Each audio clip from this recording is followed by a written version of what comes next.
एक बड़ा ही चिंतन का विषय है। सोच सोच करके ये बड़ी चिंता होती है। हमारे वेद पुराण शास्त्र प्राणी को हर पथ पर उनकी रक्षा के लिए कई प्रकार के प्रसाधन उन वेद पुराण शास्त्रों में ऋषि मुनियों ने उत्कृष्ट उल्लेख किया है। उनका हम लोग लाभ नहीं उठा पाते हैं। उसका कारण कई बार हम ही सोचते हैं। किसी अनुष्ठान में मंत्र जाप में सिद्धि प्राप्त हो जाती है और किसी में सिद्धि प्राप्त नहीं हो पाती। उसके कई कारण हैं। एक तो अनुष्ठान काल में पालनीय धर्म, नियम, दृढ़ संकल्प की आवश्यकता, उपासना की ठीक ठीक पद्धति की सही आवश्यकता, उसका पालन ठीक से नहीं हो पाता। बड़े खेद की बात है कि लोग इस पर बहुत विश्वास करते हैं, किंतु विश्वास करने वाले लोग भी इसको कई बार समय नहीं दे पाते हैं। उसका कारण मैं ऐसा क्यों बोल रहा हूँ? जब व्यक्ति उस अवस्था में पहुँच जाता है, उसके प्राण संकट में पहुँच जाते हैं, तब उसको बचाने के प्रयास में लोग महामृत्युंजय जैसे मंत्र जाप की शरण ग्रहण करते हैं। ब्राह्मणों के द्वारा संकल्प करा करके और इस प्रकार से सपात लक्ष्य 1.25 लाख महामृत्युंजय अथवा 4.25 लाख महामृत्युंजय जितना भी, और महामृत्युंजय के अनेक अलग अलग भी प्रयोग हैं,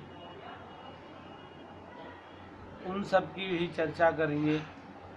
किंतु सबसे पहले ये समझ लें कि जो हम अनुष्ठान करते हैं वह फलीभूत क्यों नहीं होता। कई बार अनुष्ठान फलीभूत नहीं होता। एक प्राचीन बात मैं आपको बताता हूँ। दतिया पीठाधीश्वर पीताम्बरी बगलामुखी माता है ना दतिया में, वहाँ की पीठाधीश्वर गुरुजी जो अब नहीं रहे, वो जिस समय चीन ने भारत के हिस्से पर कब्जा कर लिया और युद्ध छिड़ गया था, उस समय उसकी सेना पीछे तब हटी थी जब उन्होंने बगलामुखी माता का अनुष्ठान किया। तो उन्होंने कहा, मैं सदा के लिए भारत को अजय बना सकता हूँ, किंतु मुझे ऐसे ब्राह्मण चाहिए जो त्रैकालिक संध्या करते हों और ब्रह्मचर्य धारण करके निष्ठापूर्वक जो उपासना में विश्वास रखते हों, तो मैं भारत को अजय बना सकता हूँ। उन्होंने कहा, खेद की बात यही है, यदि शपथ दिला करके पूछा जाए कि आप ब्रह्मचर्य से रहोगे, अनुष्ठान के नियमों का पालन करोगे,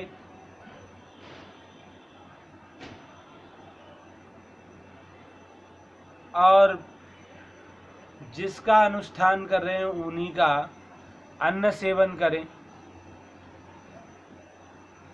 और उन्हीं का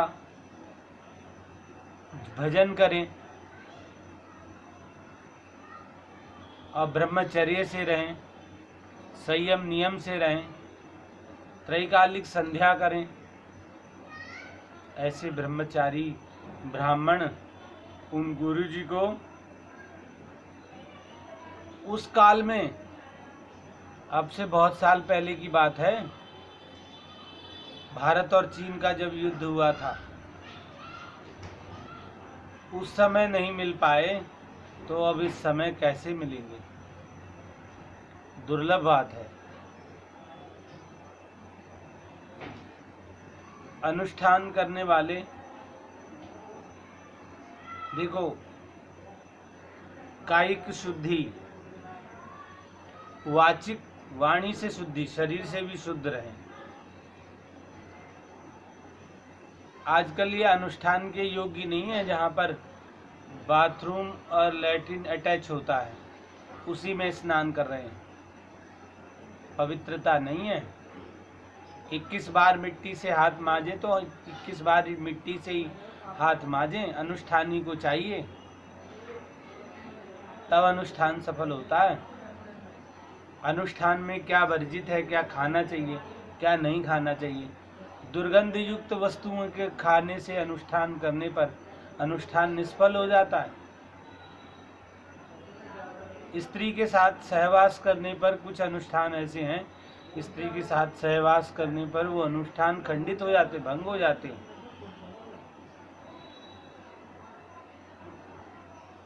इसी प्रकार से अनुष्ठान के ये नियम हैं।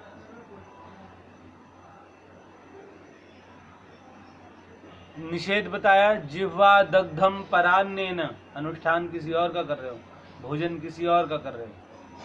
जिह्वा दग्धम परान्नेन करौ दग्धौ प्रतिग्रहात्, हाथ दूसरे का धन लेने में लगे हुए। और परस्त्रीभिर अथवा स्त्रीभिर मनो दग्धम मंत्र सिद्धि कथम भवेत्। चिंता का यही तो विषय है कि अनुष्ठान सफल क्यों नहीं हो रहे। उस नियम से अनुष्ठान कर ही नहीं पा रहे हैं, और नहीं कर पा रहे हैं तो वह अनुष्ठान सफल नहीं हो पा रहे हैं। यजमान भी लोभी होता है, सत्य बात है ये। लोभ के वशीभूत लोग जब बहुत आवश्यकता आ जाती है तभी वे अनुष्ठान करवाते हैं। बहुत आवश्यक होने पर ही वे अनुष्ठान की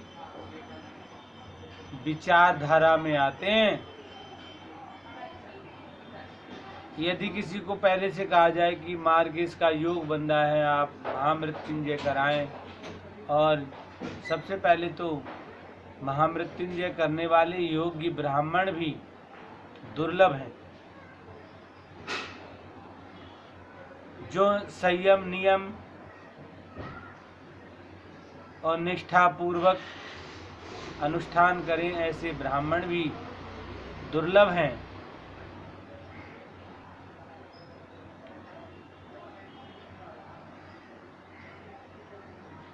अनुष्ठान का नियम यह है, भूमि पर शयन करें, परान्न ना खाएं, अनुष्ठान में वर्जित वस्तुओं का सेवन ना करें, वर्जित कार्य ना करें। अनुष्ठान का जितना संकल्प ने निष्ठा पूर्वक उसे पूरा करें। यजमान दोषी नहीं होता, संकल्प लेने के बाद में ब्राह्मण दोषी हो जाता है। संकल्प लेने के बाद सोच समझ कर के संकल्प लें, सोच समझ कर के करें, नहीं तो ये आपका ही खुद का नाश करने वाला होता है। उस कर्म को करो जो कर्म आपको भी सुख दे, उस कर्म को मत करो जो कर्म आपका भी नाश कर दे। 3 प्रकार के कर्म हैं, नित्य, नैमित्तिक और काम्य कर्म। नित्य कर्म छूट जाने पर स्वल्प दोष होता है। नैमित्तिक कर्म भी छूटना नहीं चाहिए, नैमित्तिक कर्म भी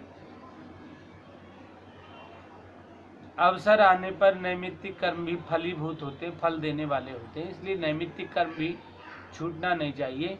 किंतु काम्य कर्म, कामना पर कर्म बड़ी सावधानी से करना चाहिए और तभी फलीभूत होते हैं। काम्य कर्म उसी समय फल की कामना रहती है, उसी समय उनकी तीव्रता के कारण ही वे फलीभूत होते हैं। ऐसे काम्य कर्मों में बहुत से कर्म हैं। भगवान श्री राम के जन्म से पूर्व यानी दशरथ महाराज ने एक काम्य कर्म किया था, पुत्रेष्टि यज्ञ। वशिष्ठ जी से निवेदन किया कि आप पुत्रेष्टि यज्ञ कराएं, मेरे लिए पुत्र प्राप्त हो ऐसा कोई यज्ञ मेरे लिए कराएं। तो उन्होंने कहा, धरऊ धीर होए सुतचारी, धीरज धारण करो। जानते थे, तत्वदर्शी थे, भविष्य दर्शन करके उन्होंने बता दिया। त्रिकालदर्शी वशिष्ठ जी ने ये बताया, आपको 4 पुत्र होंगे, एक नहीं 4 पुत्र। लेकिन पुत्रेष्टि यज्ञ कराने पर दशरथ जी ने कहा, पुत्रेष्टि यज्ञ हम नहीं करेंगे आपका। क्यों? क्या समर्थ नहीं थे? समर्थ नहीं थे पुत्रेष्टि यज्ञ कराने के लिए वशिष्ठ जी? कहा, इस समय श्रृंगी ऋषि जो हैं वही पुत्रेष्टि यज्ञ कराएंगे। अरे भैया, किसी भी अनुष्ठान को करने के उनके नियम हैं और उन नियमों का ठीक प्रकार से पालन करने से ही वे फलीभूत होते हैं।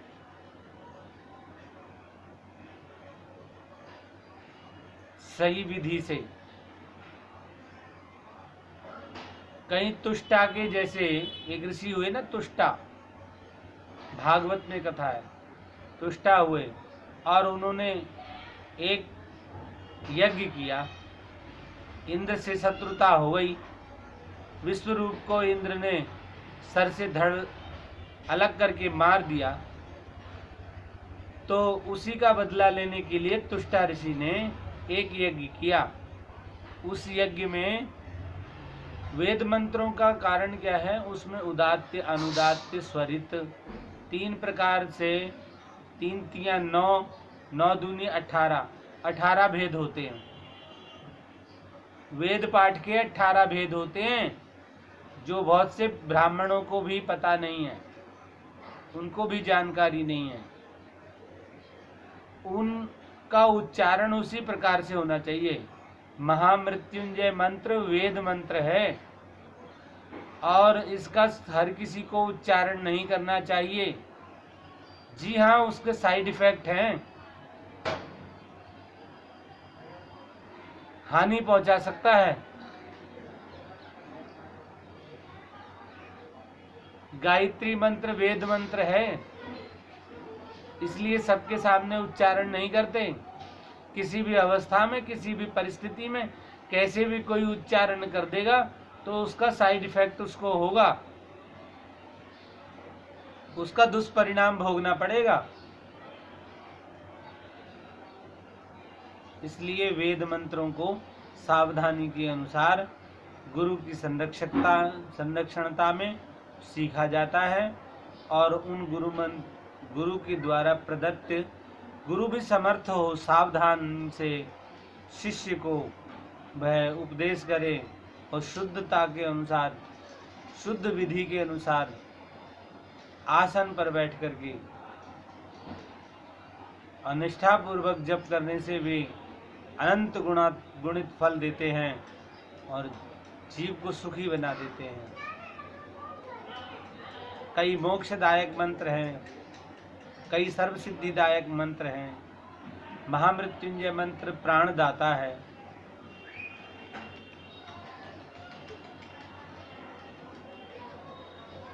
इसी विषय पर हम चर्चा करते हैं कि शास्त्र क्या कहता है कि मंत्र जाप अनुष्ठान कैसे होना चाहिए। अनुष्ठीयमाण कर्म आचार विचार आचारहीनम न पुनन्ति वेदा।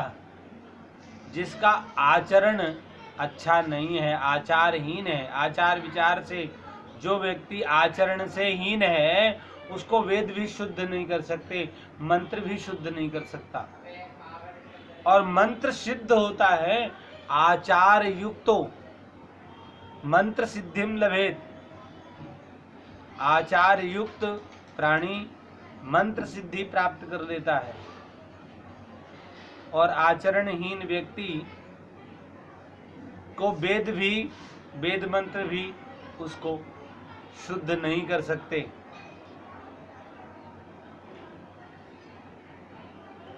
आचरणहीनता पे सबसे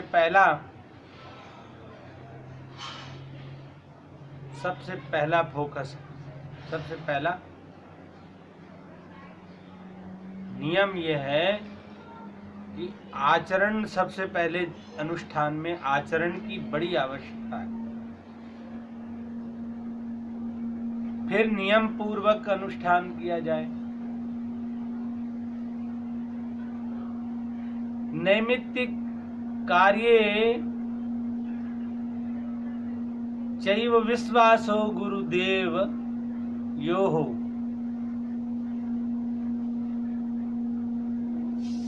काम्य कर्मेषु दृढ़ निश्चयो गुरुदेव आज्ञयावत्। जप निष्ठा द्वादश ते धर्मा शूर मंत्र सिद्धिदा। जप कर्म में, जाप कर्म में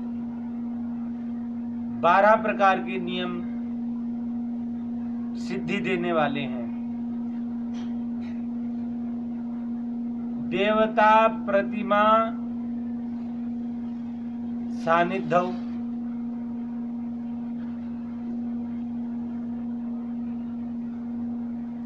और ब्रह्मचर्य,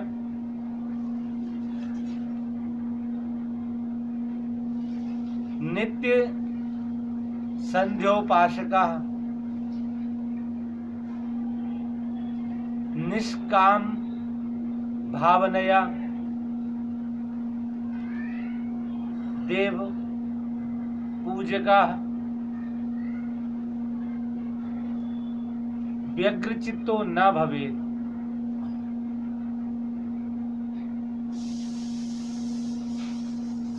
चित्त व्यग्र नहीं होना चाहिए। चित्त में छटपटाट, मन की चंचलता, मन इधर दौड़ रहा है, उधर दौड़ रहा है, दूसरी चीजों में दौड़ रहा है। देवता के ध्यान में चित्त लगाएं, देवता का ध्यान करते हुए जप करें, आसन पर जप करें। देव अर्चन के उपरांत जप करें, माला की प्रतिष्ठा करें,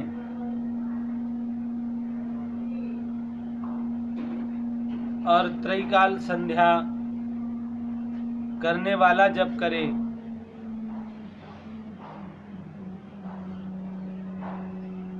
और ब्रह्मचर्य का पालन करे, भक्षाभक्ष ना करे, जो मर्जी ना खाए, अनुष्ठान के नियम के अनुसार ही भोजन करें।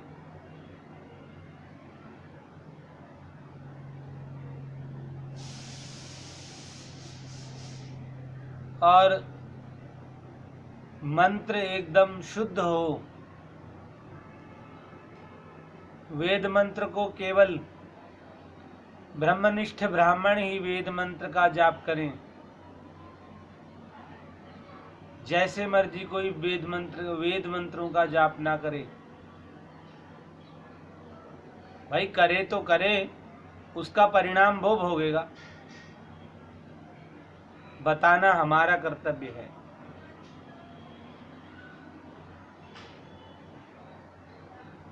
वेद मंत्र उनकी क्रिया बताई गई है।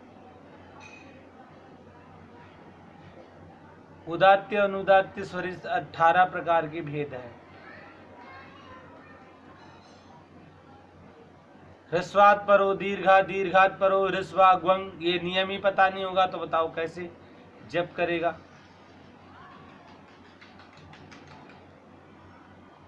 कहाँ दीर्घ होना है, कहाँ पुलित होना है, कहाँ समाहार होना है, नियम ही नहीं पता होगा तो कैसे करेगा। पदांत में वेद मंत्र के मंत्रों में पदांत का वर्ण द्वुत हो जाता है। जैसे भोग मंत्र है ना, उसमें नाभ्या आसीद अंतरिक्ष वाले मंत्र में अकल पयन्ना आया। पयन्ना, अकल पयन होना चाहिए लेकिन पयन्ना बोला जा रहा है। क्यों? क्योंकि पदांत में नौ दुत्त हो गया, नौ और मौ दुत्त हो जाता है। महामृत्युंजय मंत्र में, वेद मंत्र में या का पेट फटा होता है तो उसको जा बोला जाता है। और जितने भी कैसेटों में और जहां तहां वेद मंत्रों के उच्चारण किए गए हैं, अरे सत्यानाश कर दिया इन लोगों ने। उच्चारण कर रहे हैं, यूट्यूब पे डाल रखे हैं और यजामहे बोलते हैं, जा हो जाता है, उसको जा आदेश हो जाता है। याज्ञवल्क्य की स्मृति में मिलता है। नियम किसने बनाए? याज्ञवल्क्य जी ने, वेद पढ़ने की और यज्ञ करने की।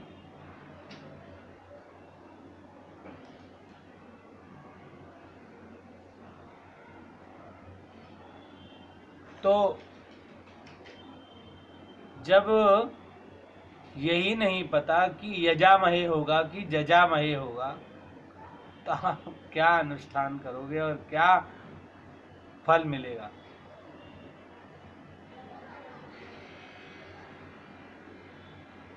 तो यहाँ पर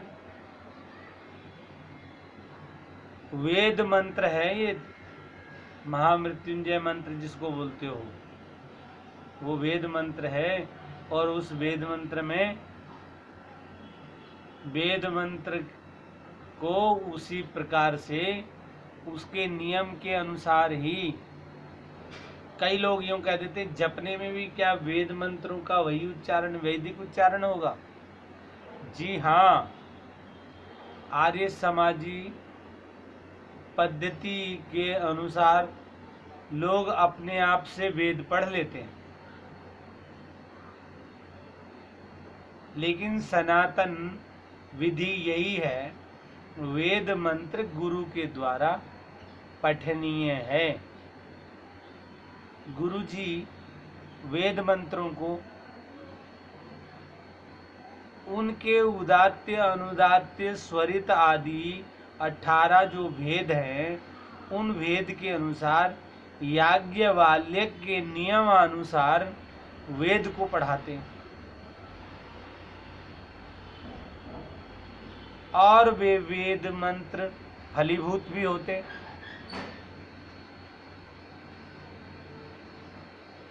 ये हम इसलिए कह रहे हैं कि हमने ये दृढ़ निश्चय करके देखा, ये हमने जानने का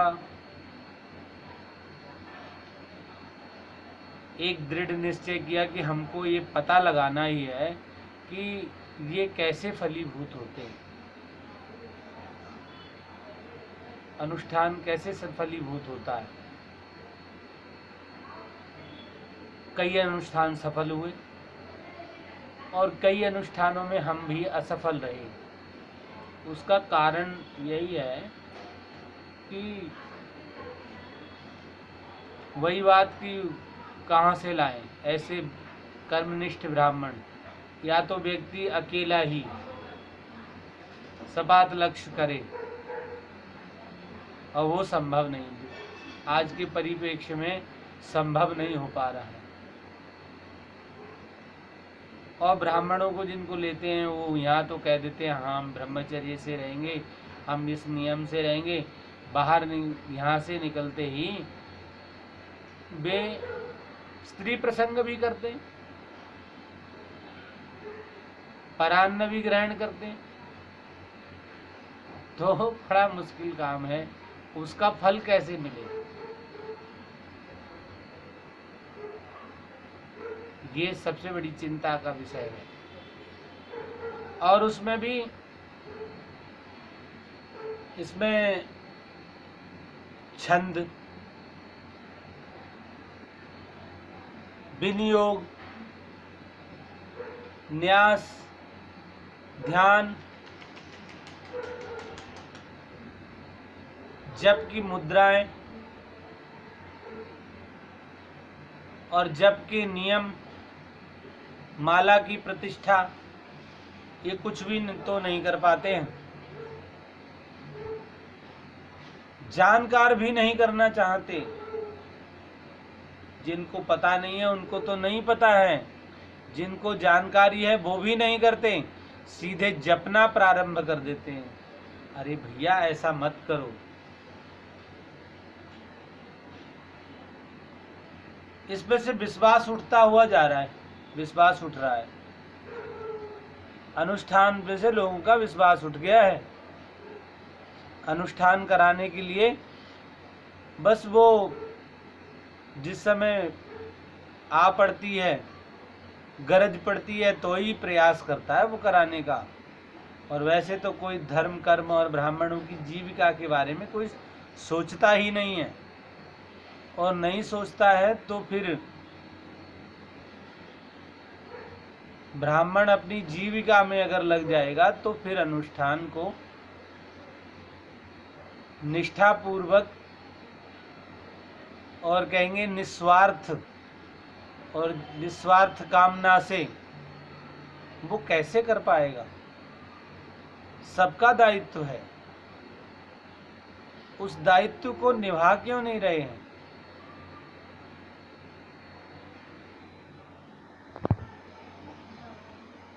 योग याज्ञवल्क्य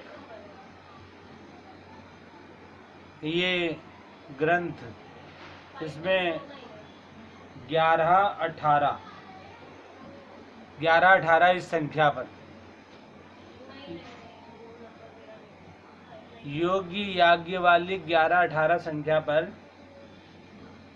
ऋषि छंदोधिदेवं च ध्यान मंत्रम च सर्वदा यस्तु मंत्र जपो गार्गी सा एव ही फलप्रदा, स एव ही फलप्रदा। इसका मतलब है उस मंत्र के ऋषि कौन है और वो कौन सा छंद है, किस छंद में है, उस मंत्र के देवता कौन है और उस मंत्र का क्या ध्यान है, उस देवता का क्या ध्यान है। और ये सब किस में आता है, विनियोग में। विनियोग में आता है ऋषि, कौन ऋषि हैं दृष्टा उसके, और उसमें ही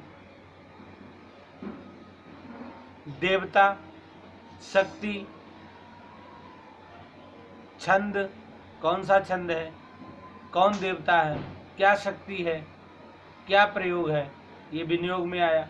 विनियोग करना आवश्यक है। उसके बाद मंत्र, जिस देवता का वह मंत्र है उनका ध्यान परम आवश्यक है, उनका ध्यान भी करें।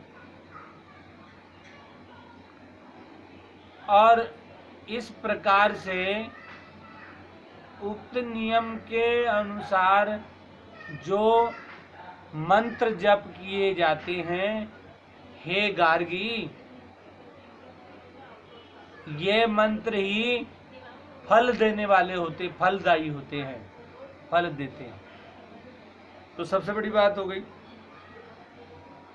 विनियोग कितना आवश्यक हो गया। फिर ध्यान,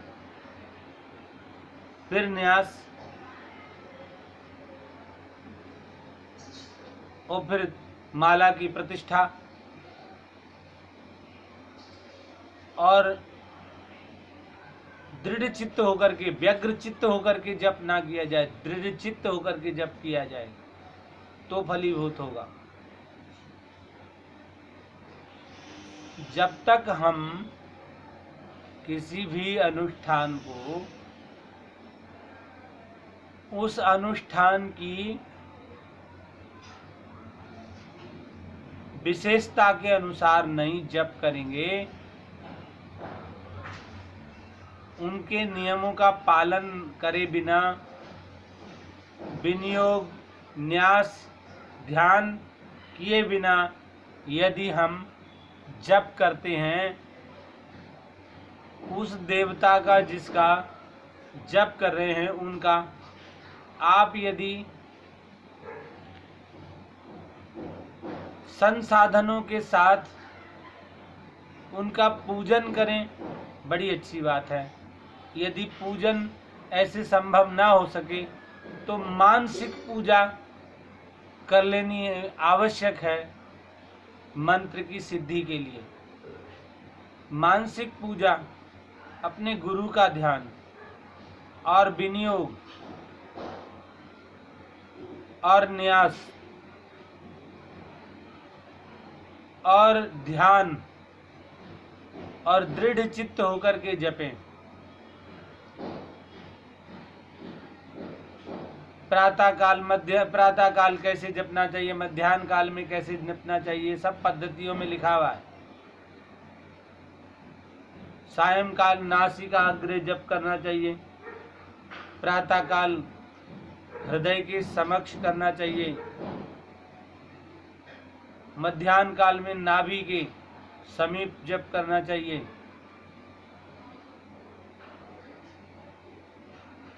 ये सारे नियम अनुष्ठान की सिद्धि प्रदान करते हैं। और इस प्रकार से यदि अनुष्ठान नहीं करता है तो अनुष्ठान कभी सफल नहीं होता, कभी फलीभूत नहीं होता। यही हमारा निवेदन। अनुष्ठान कैसे करें, किस विधि से करें, कितनी आवश्यकता है उस विधि से करने की।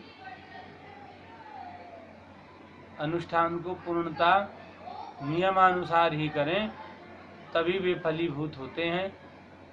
और वास्तव में कर्मण्येवाधिकारस्तु, कर्म को करो निष्ठा पूर्वक, यही तुम्हारा अधिकार है, अधिकार क्षेत्र है।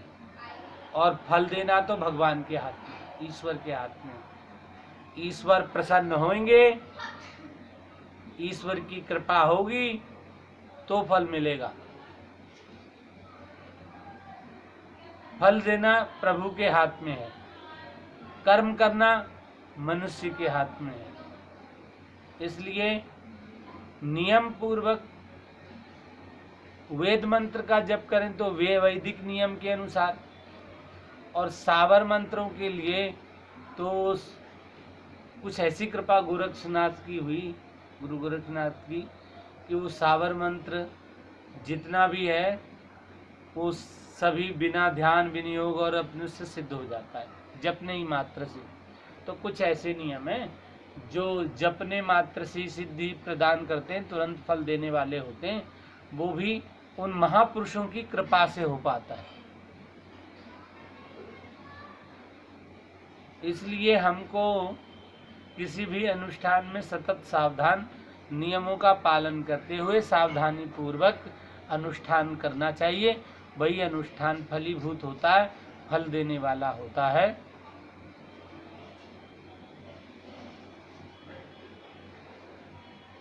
फल देना वास्तव में तो प्रभु के हाथ में, ईश्वर के हाथ में है। कर्म करना मनुष्य के हाथ में है। यही हम आपसे निवेदन करेंगे। श्रीमन्नारायण नारायण नारायण।